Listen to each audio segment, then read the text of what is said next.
Game 6 in Madison Square Garden with all the pressure on the New York Knicks to win. If they don't win, they're going back to Boston after having been up 3-1 with Jason Tatum done for the playoffs.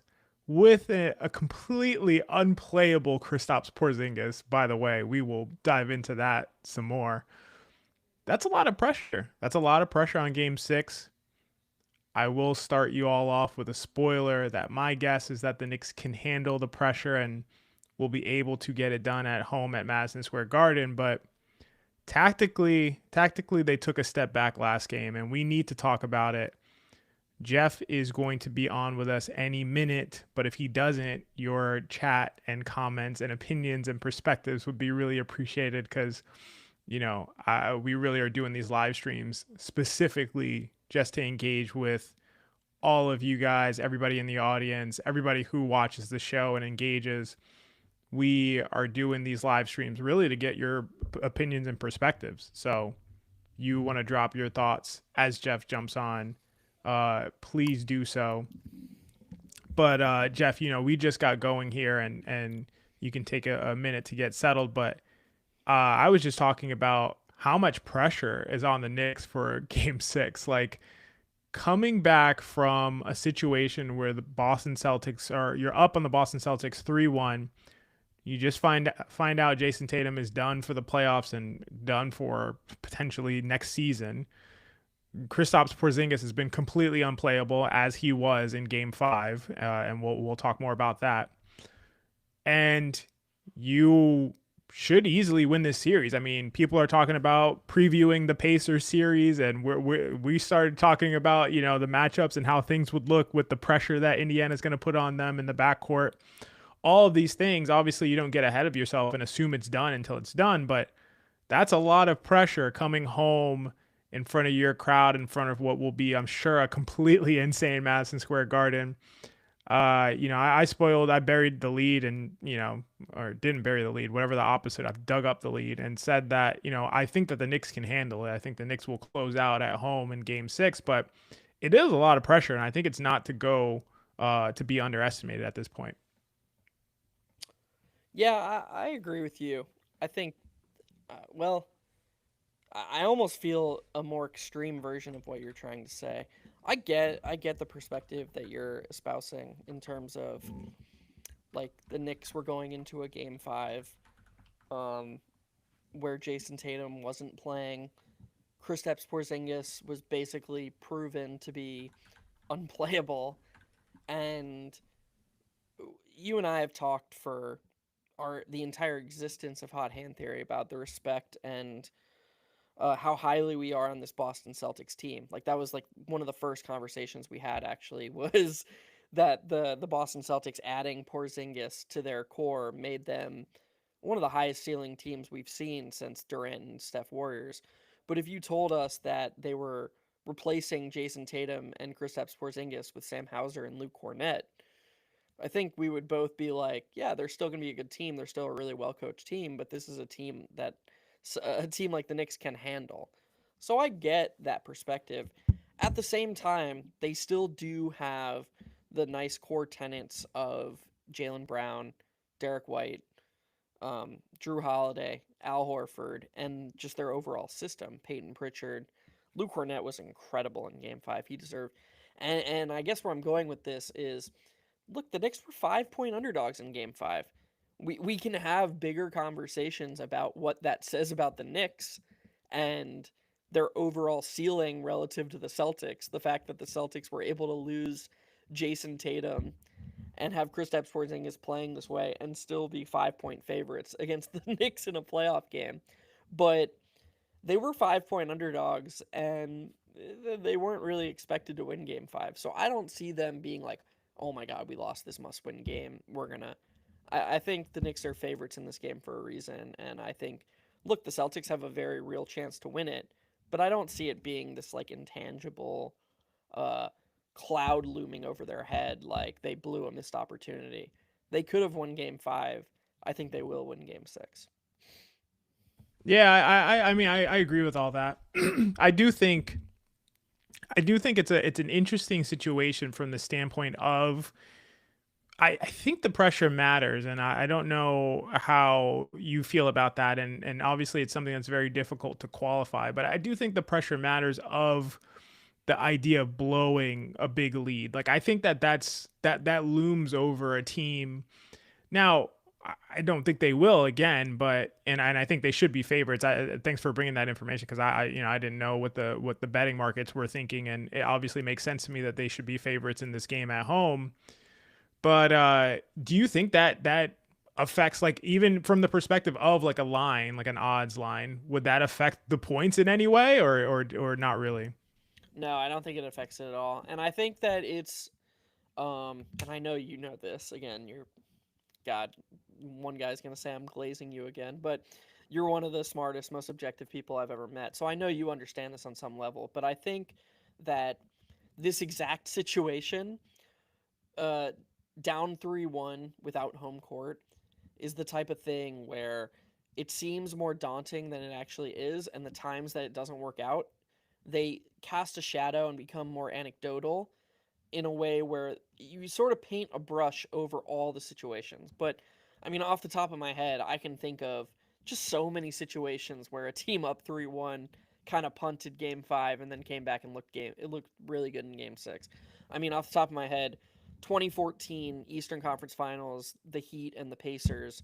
The Pacers are the 1 seed, the Heat, LeBron his last year in Miami, and the Heat were up 3-1, went back to Indiana, laid an absolute egg, and the narrative was like, oh well, all the Pacers have to do is win Game 6, and then they get a Game 7 on their home floor, and the Heat destroyed it in Indiana. And look, that's just as anecdotal as the other way around, but I would bet that you look at the history of teams up 3-1 in a series going into this Game 6 at home, you have more examples of that team just sort of taking care of business and not being um, overly affected by the pressure than the other way around.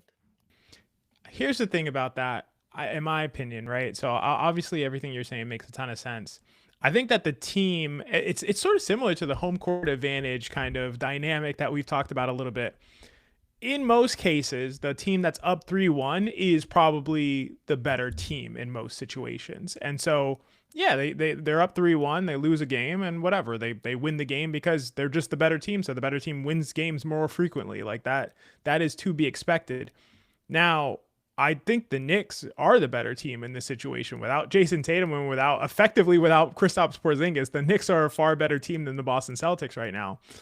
But it is possible that the Knicks approach, like the way that they approached Game 5 tactically, to me that is, and they may have lost anyway. The team didn't seem like they played particularly well, but that's a big X factor, right? Like I don't think we normally see this situation where at least from a coaching perspective, it seems like there's like a bouncing back and forth between kind of going more towards what would be the optimal approach against this Boston Celtics team to like going away from what would be the more optimal approach against this Boston Celtics team. Like, for instance, and we should just dive into this, why did the Knicks stop switching as much and then giving so much help to Jaylen Brown in situations where, and Jaylen Brown made some incredible shots. I think you live with those shots, but giving help to Jaylen Brown, allowing him to have, I don't remember how many assists he had. I don't have the number in front of me, but I think he had 8. having 8 assists and 12 assists for Jaylen Brown. 12 assists for Jaylen Brown, including a ton of swings that came off of his either penetration or bringing two to the ball when he had it. And Derek White was able to have a field day off of that, and Peyton Pritchard to some extent as well. Like, to me, this is a factor that makes a difference in terms of what you can expect for who the quote unquote better team is. I think from a talent perspective, it's not close. Without Jason Tatum, with this Kristaps Porzingis, the Knicks are clearly the more talented team. It's not even a conversation to have. But when you throw in this wrench into the system, I don't know. It makes the analysis feel weird. That's what I'll say. If the Knicks aren't the better team right now, like, how do they go into this offseason? How can they possibly defend staying the course, Like this is obviously a must-win series for them. If they're not better than Boston with no Jason Tatum and Kristaps Porzingis unplayable, like what are they going to do Yeah. next season? Like, oh, don't worry, guys, we're going to run it back and we're going to get internal improvement and we're going to replace Landry Shamet with Royce O'Neal. That's going to be it, you know? Like, nah, Royce O'Neal they've got would be a sick pickup, by the way. Royce O'Neal would be a sick pickup. I agree. You talked about some of the tactical things though. That's another reason that I'm pretty high on the Knicks' chances tonight. There were two very loud errors by the Knicks, in my opinion, in Game 5 defensively. Number one is the Celtics got a ton of good looks early in the offense. Like the Knicks transition and semi-transition defense was atrocious, absolutely atrocious. They were not. They did not cross their T's and dot their I's at all. They weren't matching up. They weren't doing anything well. And number two, to your point, excellent point by you, they were just overhelping. And I get it. I get it when Jason Tatum's on the court. I understand being fearful of Jason Tatum. There's no one left. There's no one. Like, I'm sorry. I don't mean this disrespectful to Jaylen Brown. Actually, when we were on here the last game and you were on your rant about Jaylen Brown, I was like, all right, let's. I was You were trying to like defending Jaylen Brown. right. I'm trying to reel it in because I have a lot of respect for Jaylen Brown. But dude, if he's gonna beat you in this series, you let him beat you. That's a fact of the matter. That is, if Jaylen Brown's gonna beat you inside the arc, then you tip your cap to that guy. That's what you do. You do not pre-rotate. You do not assume that Jaylen Brown is going to create some sick advantage and have somebody waiting in the paint only for Derek White to get an open three. Like, this is how they got their three-pointers. This is a team with guys like Hauser, Pritchard, Holiday, Derek White. All four of those guys are extremely good three-point shooters, but they're only good three-point shooters, except for Derek White, in a certain way. And if you just take away that, it's really easy. Sorry. It's relatively easy to take that part of their shooting away. If you just accept that sometimes Jaylen Brown is going to get a layup. If you're just like, you know what the Celtics did that like should have been a learning experience for the Knicks? They were like, you know what? Sometimes Josh Hart's going to make open threes. And shout out to Prez, Strickland's Prez, did a whole thread about it. Josh Hart went 5 of 9 from 3, and Joe Mazzulla did not change his game plan one iota. And XJ has been saying it all year. Joe Mazzulla is process over results all the way. It's what makes Joe Mazzulla special. And he was like, dude, if Josh Hart's going to hit 10 threes tonight and beat us, tip your cap. And what did you see from Josh Hart as the lead got? Josh Hart had already hit 5 threes and he was passing on open shots. Like, so you can look at the box score and say, oh man, Josh Hart 5 of 9 from 3. He must have been great in that game. But guess what? Over the totality of the 90 or so possessions in that game, Mazzulla was exploiting Josh Hart even in spite of Hart shooting above his head. The Knicks need to do that to Jaylen Brown and co. They need to be like, look, Jaylen, if you're going to score 35 points on 20 shots inside the arc, go for it. But we're not going to let you get into the paint and assume you're going to do that and then let Derek White and Peyton Pritchard shoot an abundance of open threes. Because that's the way the Celtics team beats you. Yeah, I'm glad that you kind of tied those two things together because I totally agree. I think that a problem here is the difference between the kind of process versus results oriented kind of approaches that we're looking at here. And I agree with you entirely. If Jaylen Brown scores whatever it is, 40 points on 35 shots, to be honest, even if that happened, he's still not going to beat you because a lot of those are going to be mid-range shots and difficult shots, in the paint. But even if that happens, you just say, okay, like you got it. Like do that 3 times, But what the Celtics could do 3 times is have their guys hit wide open 3-point shots that come off of multiple passes from inside out. Like that is something that they can do and beat you 3 times in a row, or beat you 4 times out of 7 games. So that is the problem there. And to your point about Josh Hart, and to the point that you made about Prez doing a thread about this, this is something we talked about since very, very early in the season because, it makes sense with how we think about the game of basketball and the way that we kind of try to push the bounds of what would make sense like from a traditional standpoint. You and I had kind of had this conversation about how many threes does Josh Hart or a player like Josh Hart have to make in order for it to offset the advantage that the defense is getting by playing that, quote unquote non-shooter in that style. And it's such an interesting question because you might think, well, like if they make five threes, like 5 of 5 threes, that's 15 points right there. You're just giving 15 points to your opponent.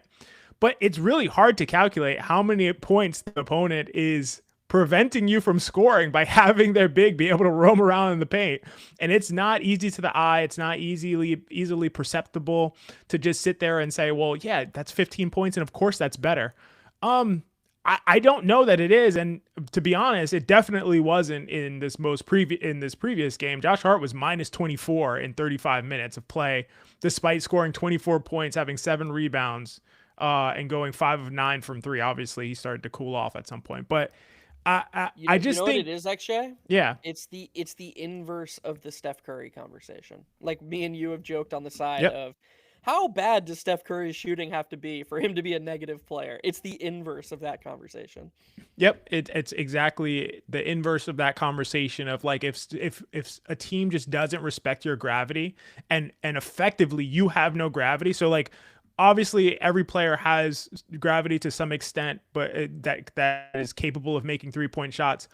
But you can play defensively as if that player does not have gravity, has 0 3-point gravity. And if you treat a player like that, that opens up a world of opportunities and possibilities for your defense to such an extent that this is exactly where the idea for treating Jaylen Brown like Josh Hart came from. This idea came from the idea of, yeah, maybe he'll go, 7 of 14 from three or 7 of 16 from three. You get such an advantage on all of those possessions, and Jaylen Brown's using all of them as well. That's another factor to consider. You're not having, when Kristaps Porzingis is a good player. Kristaps Porzingis post-ups, which score at a really high efficiency. Jason Tatum three-pointers, which score at a really high efficiency. Wide open three-pointers from Derek White and Drew Holiday that score at an insane efficiency. You're not getting any of that. You're getting Jaylen Brown threes. And so it comes from this idea of like, well, how good does that player have to be from three, and how much of a sniper and also a willing shooter does that player have to be to really offset this advantage that the defense is getting? And I think it's much higher than people think. I think it's much higher. I think it's so much higher than people think that there's probably a player you can do this with on every single team, not just Josh Hart. And I think, and we see that even at some times with the Oklahoma City Thunder. We've seen that in the regular season where teams are like, okay, well, we're just going to take away Shea. We're going to bring 2 to him pretty much every time. And we're going to let Lou Dort beat us. Lou Dort, who is one of the best 3-point shooters in the entire league this season, who is consistently effective, a very low variance 3-point shot maker, high 3-point shot making efficiency, high 3-point volume. And you can do this with guys like him. Imagine a guy like Josh Hart. I don't know how you can deal with that. And you also mentioned this, Jeff, before I turn it over to you. You mentioned how Deuce McBride was kind of struggling with a shot in the Pistons series, and if he continues to struggle in this way, like would teams do that to him? Would he just continue to shoot? I'm a believer that Deuce McBride would shoot 25 times from three if they left him open 25 times from three. I just believe that he would. And I think at that volume, if he was to make 45% of them, yeah, that would ruin that plan and it wouldn't work. I'm pretty confident in that. But if that player is not willing to shoot and take what the defense is giving them consistently, and if they do, it's not racking up at a 45% or 40% clip from three, so you're getting 1.2 points per possession, and the opponent is scoring 127 points in the case of the Boston Celtics last game, probably not enough to win. It's probably not enough to win. So, You know what's interesting is that play the Warriors run actually where I don't know. There have been some certain matchups. One off the top of my head is when Steven Adams was on the Grizzlies, where the person guarding Draymond Green tries to exploit him by just giving him the Josh Hart treatment, basically. yeah. And what Draymond Green does is he gets the ball in that mid post and just immediately dribbles into like a DHO. And he's such a good screener that the defender just has no chance. And then the guy who's supposed to guard him doesn't recover in time. And whether it was Jordan Poole back in the day, obviously Steph Curry, Klay Thompson, Mm-hmm. these guys get just an abundance of pull up threes. I wonder if the Knicks tried something where Josh Hart got the ball in a bunch of space and just dribbled into a DHO for Cat, like an inverted DHO with Josh Hart's guy hovering back. I wonder how many of those it would take for Missoula to be like, dude, fuck this. we're not giving Cat pull up threes in space. It's actually pretty surprising to me that the Knicks haven't tried something like that. Like their answer to Hart being ignored seems to be like, well, how can we get Jalen Brunson open 15-footer? And it's like, I don't get it. I don't get why. Like they seem to get it with Jericho Sims. Remember? I mean, it's funny to talk about, but like, remember No, when when they played the the double big, yeah. No, I know. yeah, and Jericho Sims was their power forward, and they were like, "Oh, I know how to get around this. We'll Yeah. run these creative off-ball DHOs for Jericho Sims as the pit." And it's like, okay, well, that was a good workaround with Jericho Sims at the power forward. Why don't we try it with Josh Hart at as the only non-shooter in the lineup? I'm surprised they haven't tried stuff like that. They seem to only want to utilize him as the screener, which is good, but also comes with other limitations. Yeah, and obviously I agree. It should be a natural built-in counter to that, and obviously Draymond Green is a great, dribble handoff player and a great screener. Josh Hart can do some approximation of that. He can be a really good screener, and you should have to force the defense to have to at least adjust to that, decide what they want to do if they're gonna go over the top of those screens and try to chase, either Brunson or Cat, whoever you're doing it with, inside the 3-point arc. Just like make them think about how they need to defend that, and the Knicks haven't really done that. So it's a great question, and I'm not really sure why it's not like built in. Like how, like if I was the Knicks, right? Like let's just say if I was Tom Thibodeau and I know I want to play Josh Hart 40 minutes per game. I know that I think he's one of the most valuable players in the league. I think he's extremely valuable on the rebounding end, and rebounding is so important to me. I think he's valuable for pushing the ball in transition as a connective passer and just all the little things that he does, right? Like, and I don't dispute any of that. I think Josh Hart, that's what all of that is what makes Josh Hart like an extremely valuable player. But if I was committed to playing him 40 minutes a night, I would have every single possible counter to this defense dialed up at a moment's notice. You should be able to do everything. Put Josh Hart on the ball, a double screen for whoever has the ball with Josh Hart involved. Have Josh Hart play pick and roll. Have Josh Hart run pick and roll as the ball handler with Karl-Anthony Towns. Have Josh Hart run DHOs with Karl-Anthony Towns and with Jalen Brunson to get them open 3-point shots. You have to have every trick in the book, like in order to be able to free guys up if defenses are playing him this way. And that doesn't seem to be the case. So it's a little bizarre to me, to be honest with you, whether any of that works consistently or not, or, I just, to your question, even to like expound on your question, why isn't like every single option, every single possible creative way to take advantage of the defense that's trying to take advantage of you when you know you're going to play Josh Hart 40 minutes and you feel like you need to? Why do they not have all of those options in their playbook and break them out consistently? He's just waiting for the right moment. Sorry, we're 6 games into this shit, dude. Like I don't know what to say. Like, yeah. Jeff. Actually, I mean, we have to just like stabilize this moment because it may make a great clip when the Knicks are in the NBA Finals, and then he does it. And then all the comments are going to be like, he was just waiting. He was just waiting till the finals to break this out. He knew that Jason Tatum would get hurt. He knew he wouldn't need it in round 2, but like that finals matchup against OKC, that's when that he was keeping it in his back pocket. You mean against Minnesota, but go ahead. Oh, nice, yeah. There's no good answer. Like again, like I understand that there are some positive trade-offs to catching your opponent off guard and them just finding something totally unexpected. I'm sure on some level Missoula was a little caught off guard by Tibs switching to the degree he did in games 1 and 2. But it still took a lot of favorable things to go the Knicks' way for that to even work out. And they're still not switching to the degree that they probably should.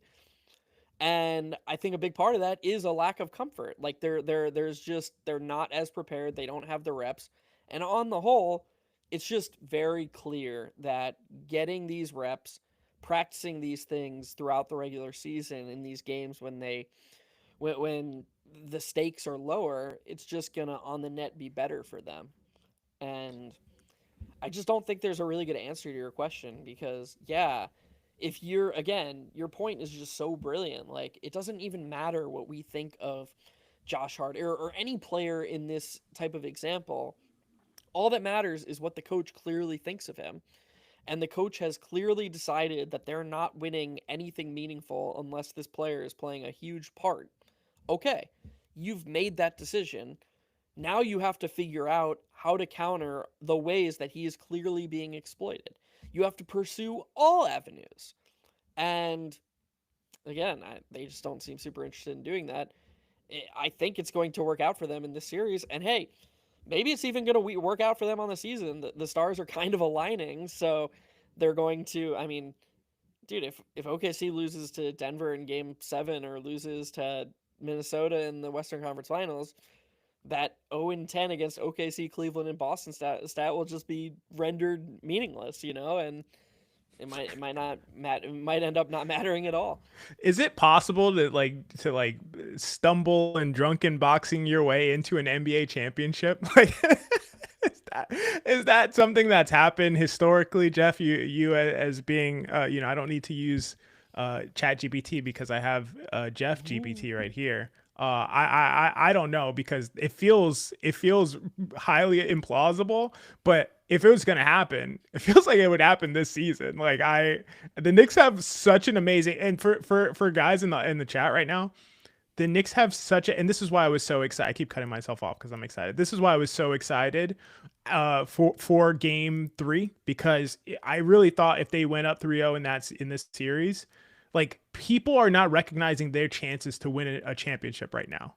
Like, in terms of what you just said, Jeff, about the stars aligning, we're talking about this could be a Western Conference championship, a Western Conference team coming into the finals.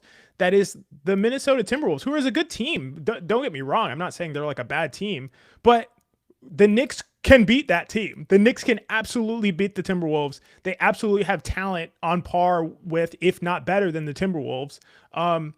And they're not the Oklahoma City Thunder, more importantly. And then we're talking about who they're playing in the Eastern Conference Finals, not the Cleveland Cavaliers team that was so dominant and had incredible shot making all season with 2 guards who could not be stopped in Darius Garland and Donovan Mitchell, and the 2 bigs being staggered perfectly, and all the role players, and DeAndre Hunter coming in and somehow getting even better from 3 on top of his best season from 3 already, and everything that they've been able to do with their incredible cutting and ball movement. The Knicks haven't been able to beat them. They're gone. They're not there. They're gone.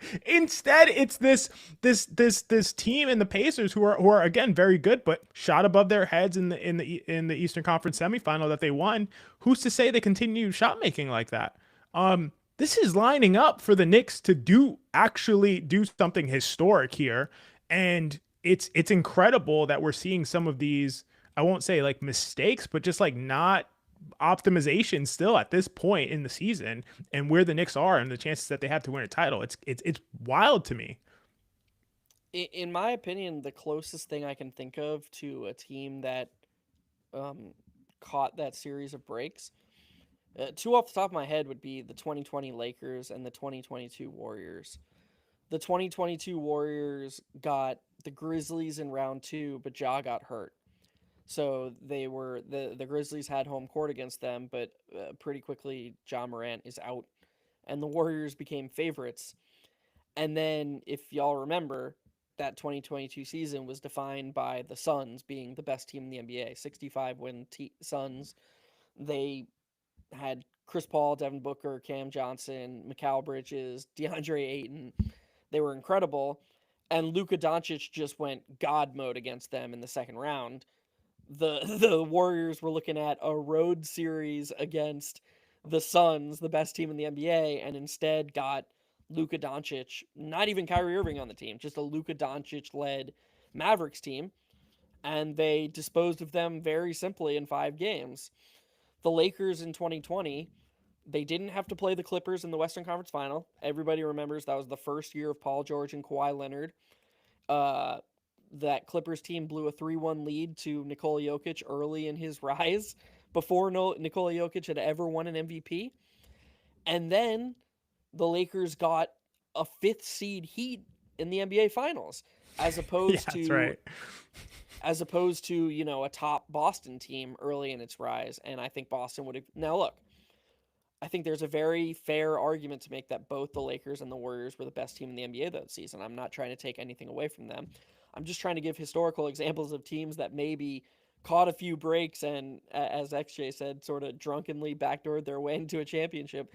I don't have a historical precedent for a team like the Knicks that is not performing like a top team and also caught this number of breaks, because we're talking about a team that was looking at, oh my God, they're going to have to go through Boston and then Cleveland and then OKC to, okay, they're kind of going to have to go through Boston, but Boston's best two players or two of their best three players are not going to be they're not going to matter in the back half of the series. Cleveland's gone. Cleveland couldn't stay healthy, and maybe OKC won't even make the finals. Like, this is just totally night and day difference. And the Knicks need to capitalize on this opportunity. Like, you and I have been saying it for 3 years now.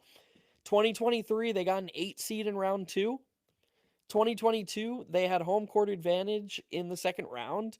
And I think I don't think anybody was beating Boston that season, but I do think the Knicks, if healthy, could have given them a run for their money. They didn't even give themselves a chance to get lucky in that Eastern Conference Finals.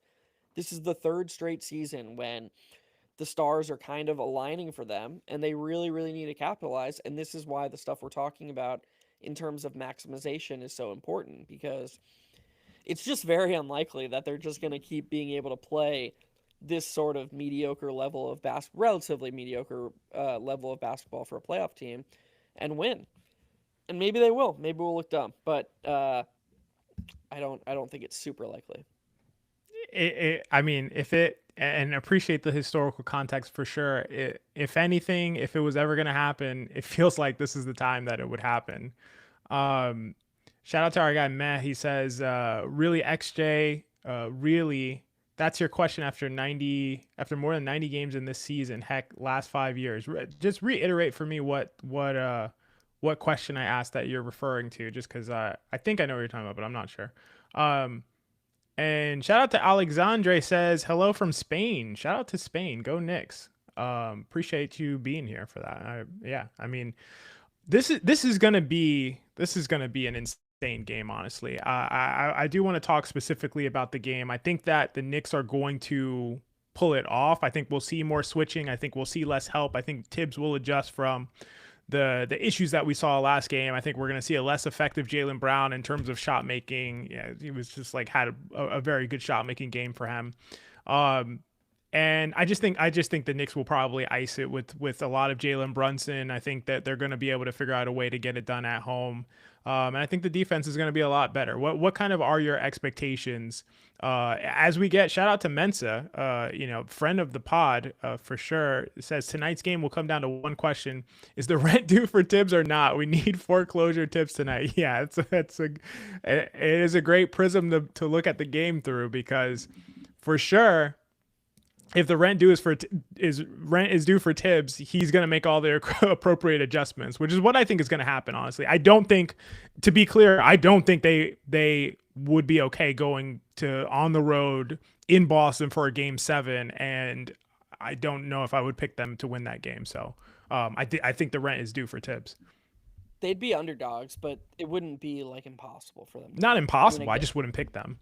yeah, no, I think they'd be underdogs. But again, Miami was underdogs in 2023 after losing 3 straight to a Boston team that was ready to go back to the finals, and they won game 7 in Boston. So it is a doable thing.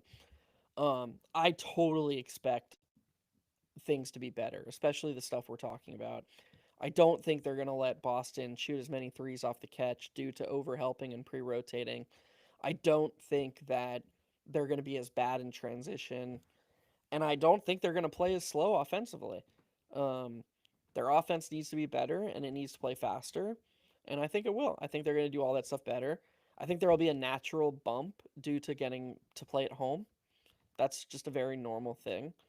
And yeah, I think Tibbs will have it more locked in terms of making sure that they're not doing that stuff in terms of letting Boston create their best avenue of offense. I just will never understand that. I'll never understand, like, looking at this team that very clearly their best chance of winning the game is hitting a bunch of threes off the catch and letting them do that out of some fear. I don't understand. I don't get that. That doesn't make any sense to me. It's like they're so fearful of Jaylen Brown getting 40 points, but isn't he just going to have a Jimmy Butler 40-point game? Like, and I don't mean that disrespectfully to Jimmy Butler, but the Jimmy Butler thing always confused me too. The Well, Knicks I, I lost that. think I think that the Knicks think the Knicks think that Jaylen Brown is who Jimmy Butler actually is. I'll say that because Jimmy Butler is a little bit more.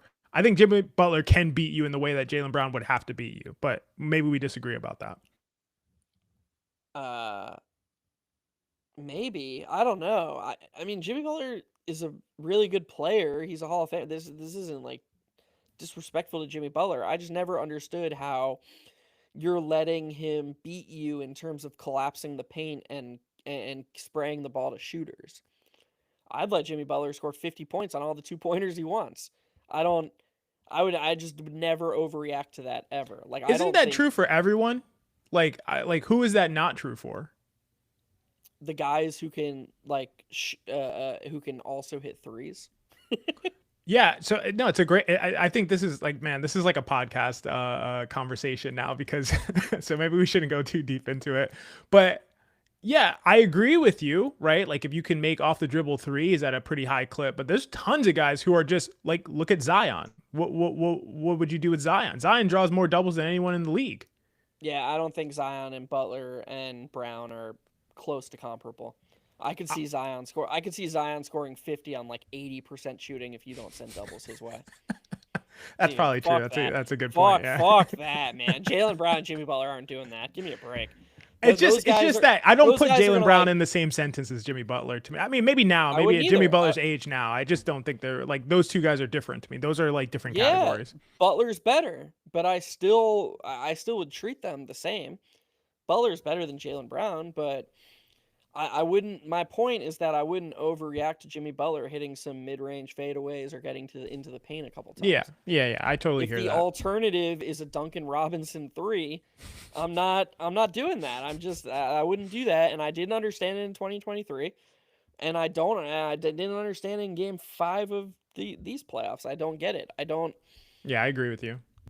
Yeah, I just think that the Knicks are clearly going to. I mean, I looked stupid. People were roasting me in the comments, but I said that if the Knicks stopped overhelping, stopped unnecessarily pre-rotating, and just lived with whatever Boston could do inside the arc, the Knicks would win Game 5 by double digits. And instead, they did the exact opposite. I just don't get it. I don't. It's the same thing though. Like we always have the same analysis, and then they do the opposite of what we say, and then they lose, and then they do what we say, and it's like, well, they were just waiting, and now they win. I don't know. It's incredible. I want to go to some comments before we, in the last 20 minutes here. John Leary, shout out to you, who has been here with us for pretty much every live stream pregame. So appreciate that. Do you think Tibbs could ever reach his breaking point with a starting lineup, or do you think he'll go down with the ship? I think this is a great question. And the reason I think it's a great question is because this game would be an amazing time to go to Mitchell Robinson in the starting lineup, or at least play a lot more in Josh Hart. And if they lose this game, Tibbs is not making a change if he's not doing it now. So he will go down with the ship, I think, right? Yeah, it has to be like 3-1 down to Indiana. That would be the moment. God, dude. 3-1 down to Indiana is crazy. I hate that I'm like the Tibbs whisperer here, but I feel like I have such a good feel for how he thinks, and I mean, people keep asking like, "Oh, is he gonna start subbing earlier?" And it's like, dude, fucking no. Like, obviously he's not gonna do that. Yeah, I don't think he's gonna switch. He would. I know he wouldn't switch the starting lineup before Game 7. That would be wacky.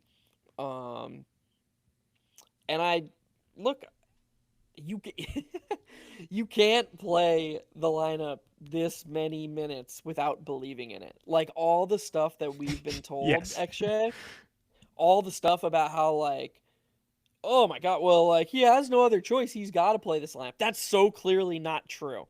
There's no way that Tibbs is sitting in his office like, man, I'd love to play any other lineup. I just have to play it. Like he clearly believes in this lineup on some level, and so that makes me think he's gonna go down with the ship. And you just gotta, as a Knicks fan, hope that all these reps eventually pay off because they haven't so far. Yeah, I no, I totally agree. I think you're spot on there. Actually, I'm just do you know what the Knicks starting lineups net rating in the third quarter of the playoffs is? in the third quarter of the playoffs. Mm-hmm. Uh, Like I mean, per 100, obviously. yeah, obviously. I mean, it's either it's either amazing or terrible. I'm gonna assume it's terrible. It's why you're bringing it up. Yeah, just Minus 10 per 100. damn, you're really close. It's minus 23 per 100. So it's not really close at all.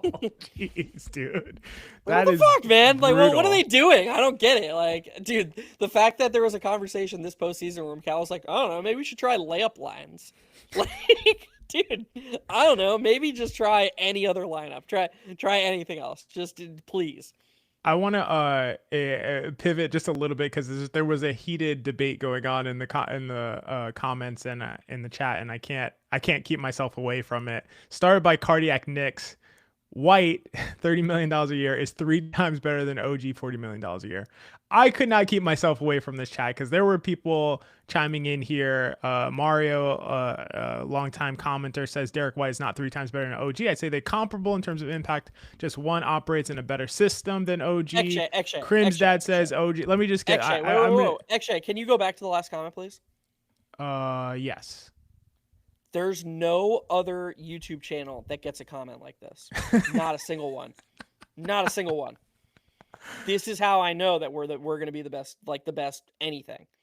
That is the highest quality comment you will see. It's a sick in a comment. live stream like this. That's an unbelievable comment. I don't care. Like you will not, dude. Go read like an ESPN comment section. He looks like fucking Einstein compared to that. Like this is an Probably unbelievable comment. Dude, that's a crazy good comment. That's so good. Mario, respect to you. I'm sorry, extra. No, you're good. It was absolutely worthwhile to slow my pace down. I was just trying to get in as many people's opinions as I could because I think this is such an interesting topic. But you're totally right to highlight that. Our guy Crim's dad says 3x better than White, but Celtics OG is 3x better than White, but Celtics coaching allows White to shine. So I think it's just an interesting question. And I know it's sort of a tangent, but yeah, this is the kind of thing that we talk about here. Yeah. What do you think? OG's better than White. And the fact that White looks like he's better than OG is a very, very loud comment on how both are being utilized. Yeah. No. I mean, you make a great point. This is hard for me, honestly. I don't think it's as clear as you think it is, which I understand why you would. I just think Derek White does so many things like at a crazy level. Like I think OG, his heights are better than anything that Derek White does. Like I think his ability to basically shut down an opponent like on the ball and be able to get over screens and just be a complete nightmare and an animal in those situations is better than any one thing Derek White can do for sure, by far. And that's really clear to me. But Derek White does everything, dude. If you just watch him on the court, both offensively and defensively, his movement, his connective passing, his decision making, his ability to finish in the interior when he has to, his ability to chase down block, to side contest is like my favorite thing in the world when he's guarding pick and rolls and he goes over the top and he's able to side contest or rear contest. His timing on help, just everything he does is so sharp and crisp that it makes it a sort of a toss up for me. But I love the conversation though. Yeah, me too. I mean, you know how much I love Derek White. I think it's a joke that he didn't make the. Did he make the All-Star team this year? I don't think. No. 2 years in a row, he got robbed. Absolute joke. He was a clear All-Star. Yeah. I just think that OG should be a clear All-Star. Like, yeah, I that's think fair. It's a joke that he's not. He's being super mismanaged in New York, and he's not being allowed to flourish. I'm certain that if Derek White was a Knick and OG Anunoby was a Celtic, that OG Anunoby would be the All-Star and Derek White would be the one who you and I are like, guys, He's really good. We promise. Like, I promise Derek White's really good. And then Yeah. guys would show up and be like, oh, Tibbs is right. He doesn't get to the rim enough. He's not big enough. He can't play with Jalen Brunson. You know, those are the conversations we'd be having if Derek White was a Knick. Is a bunch of people showing up and being like, this is why we have to get rid of Derek White because he didn't get the rim well enough or whatever the fuck. Yeah, it's so tiring. It's so point. Exhausting. I don't know. It's just so exhausting. That's a great point for sure. I feel the pain, obviously. I want to shout out to Applesauce here, who says, felt like last game the Knicks won. The Knicks abandoned the 3-pointer for paint shots. The Knicks aren't great 3-point shooters anyway. This is a really interesting comment because, you know, you and I definitely think that it's important that the Knicks get more 3-point volume, especially from Karl-Anthony Towns, especially from Jalen Brunson. Two guys are two of the best 3-point shooters in the entire league. But the Knicks often do just try to effectively what Applesauce said. Just forget about the 3-point shot. We're going to all drive in the interior. This is why their spacing principles are so bad. But they have three guys who can make 2-point shots at an insane clip. And we pointed it out last time. Jalen Brunson, Mikal Bridges, and Karl-Anthony Towns shot like 70% on 2-point shots in the game that they won. It was ridiculous. And they're all capable of making shots in a phone booth. You know, Mikal Bridges can always get to that mid-range shot and make that over anybody at any time. Jalen Brunson, we obviously know what he can do from anywhere from, 8 to 12 feet. He's pretty much effectively unguardable. And Karl-Anthony Towns can shoot over most guys on the interior as well and has an incredible touch. What do you think about this, like, for the Knicks? Maybe is it possible that their best approach is to just abandon the 3-point shot and try to get looks within 12 feet of the basket from these guys who all make those shots at a pretty high clip? If their defensive strategy is good, it might be their best chance of winning the game, because the Celtics offense should not be able to score 127 points. If you're giving up 127 points to the Celtics, you need a more volatile approach. You need to be shooting threes. But if you're playing the type of defense that XJ and I are talking about, where, all right, Jaylen Brown's going to beat you from 5 to 15 feet, and they're not spraying the ball around to Derek White and Peyton Pritchard, they're probably only going to score 95, 100, 105, maybe 110 points. And we've seen the Knicks be able to win very comfortably in those margins, taking a lower variance approach with more 2-pointers.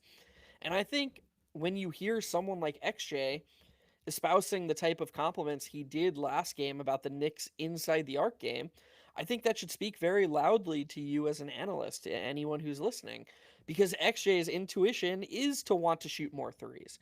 And so when, to him, he says, well, sometimes it's okay when Jalen Brunson and Mikal Bridges have it going and they're shooting these little 10-footers that they're comfortably in rhythm pulling up to, there's a lot of merit to that. So I don't think it's like this crazy idea that maybe at certain points the Knicks should pass on threes to shoot more of these in-rhythm twos, but it does depend on the type of game they're trying to play.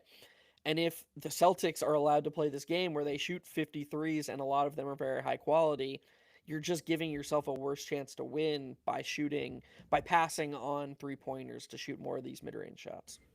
Yeah, I think that's a perfect answer. I really don't even have much to add to it because, and we talked about this at various points throughout the season, I think that oftentimes is from an analytical perspective and a fan perspective, we look at the game as though these are just two separate entities that are happening. You have offense, you have defense, and, whatever happens on one end has nothing to do with the other. But not only are they interconnected from a transition standpoint, from a, long rebound standpoint, offensive rebounding standpoint, all of those aspects, but they're also interconnected insofar as your approach on one end has to inform your approach on the other end, because you need different things to potentially outscore your opponent. And that's what the game is about at the end of the day. It's about outscoring your opponent. It's not about scoring a lot, or it's not about stopping your opponent from scoring a lot. It's about finding a way to outscore your opponent.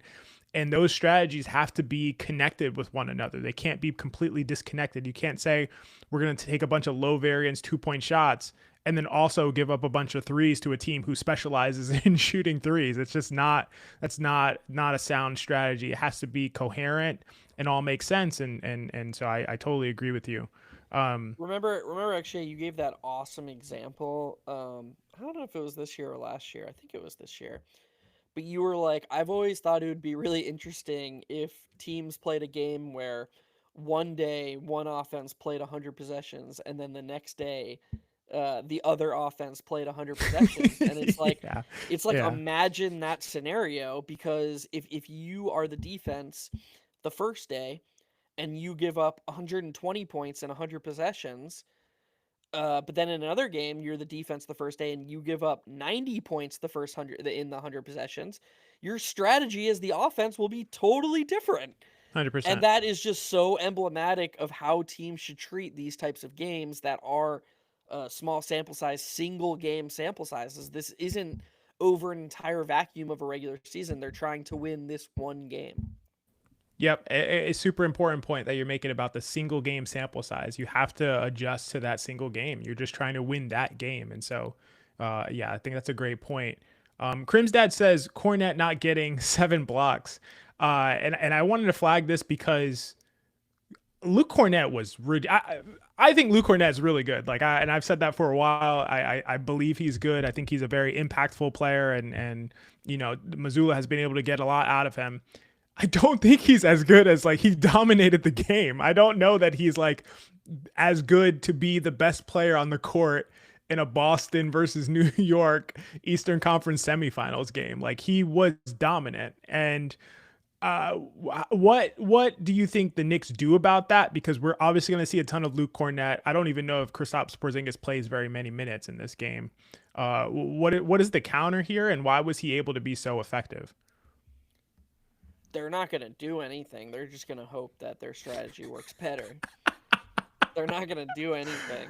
God. Um, yeah, they're just shout out to Missoula, by the way, because I think that 99% of people, and I don't want to throw you under the bus, actually. I know I'm one of these people. Maybe you're not, but I'm gonna say temporarily that you are one of these people. I think 99% of people in the situation the Celtics were in Game 5 would have went with the theoretical upside over the direct trade-offs in that moment.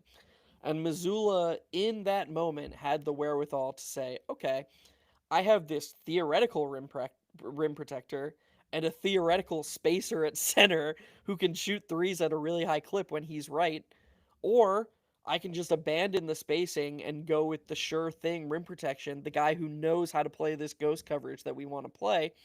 And he made that bet. I just think that's so impressive. It's a really hard thing to do in that exact moment of the game with your season on the line, for him to go with I, Cornette over Porzingis. Yeah, I want to say to that because it's so interesting. Like, so I think I would have done the same thing, honestly. Like, I want to say, oh, well, no, I'm gonna be concrete and understand like that this is the theoretical upside, and that I cannot stand how Porzingis has played in this. It's been like unwatchable to me. He's so bad, and this is like it's jumping off the screen to me when I watch him. He looks like a gazelle, like an uncoordinated giraffe, just out there flopping all over the court.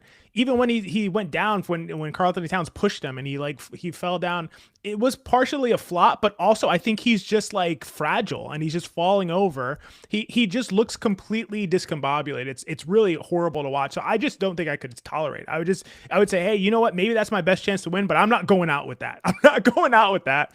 And it's funny because multiple times over the course of this playoffs, we've seen this situation where I feel like I'm like overreacting to the moment. We talked about this with Mark Dagnall and sort of like the Thunder not getting production from their primary guys, and I'm like, I'm going to AJ Mitchell. I do not care. I'm going to AJ Mitchell, and maybe that's the wrong move. And Dags stuck with his guys and ended up winning that game. I think it was the game 5.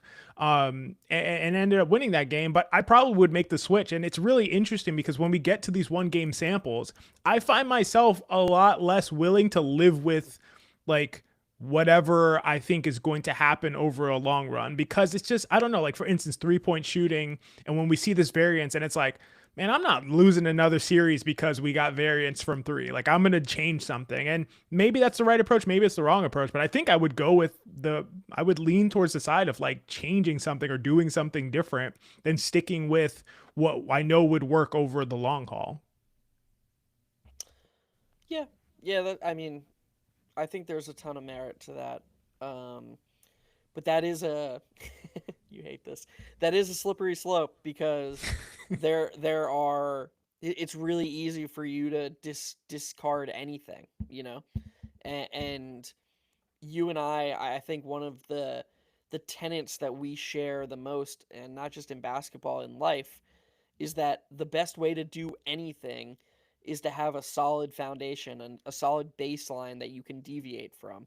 It's much easier to deviate from an unexploitable system than it is to just feel out everything, you know? And I do feel like there's a, pun intended, I do feel like there's a lot of correlation between people who are like, oh, dude, I know the perfect solution to this individual situation. I can just do that on repeat. And people who just don't have a foundation to their principles at all. Yeah, I know. I totally agree with that. I think to me, this is where there is value to a coach. You basically have to have a coach who you trust to kind of go with the thing that makes the most sense, have the best process, not overreact to situations, understand variance, understand statistics, understand all of these dynamics on the court, understand, small samples and how things change from game to game. You just basically have to trust that coach to understand all of these aspects of the game. And with that considered, when they deviate from that, it has to be recognized that they have that foundational understanding and they're just making those deviations based on a feel. And sometimes it is better to do that to win in a small sample situation.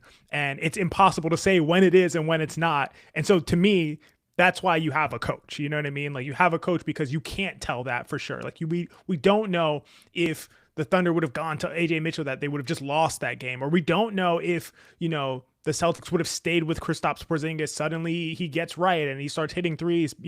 That is a situation where I would say Missoula has more information than we do, right? He's seeing him in practice. Kristaps he's asking him how he's feeling.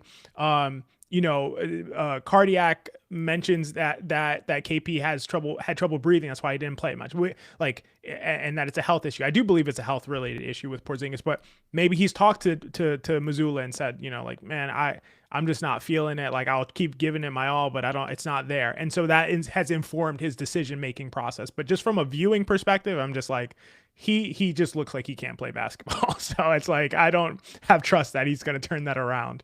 Yeah, I'll let you get the last comment because this hour really flew by. I don't know what happened. There were so many things we wanted to get to saying, but yeah, what do you want to say before we wrap it up as we get to 8 o'clock? Um, I don't know. I think I got everything out. To be honest, I was gonna comment on that last thing that you were saying, but Yeah, what do you if want we're to say trying about to, it? no, we're trying to close the loop. Let's just end it there. And thanks to everyone for showing up again. We really appreciate you. Appreciate everybody coming through. Again, this may be the last time we do a pregame live stream, but if it's not, the tone of the next one will be much different.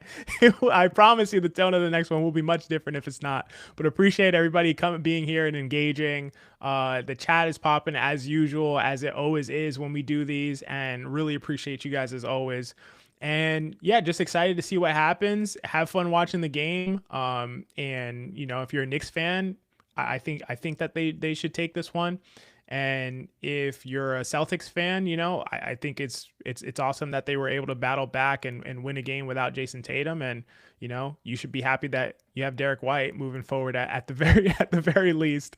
But for everybody here, appreciate you all being here. Shout out to Alexandre, who it's 2 a.m. over there in Spain. So that's sick that you're up there late watching the game. And hopefully your team doesn't let you down. And we will see you next time.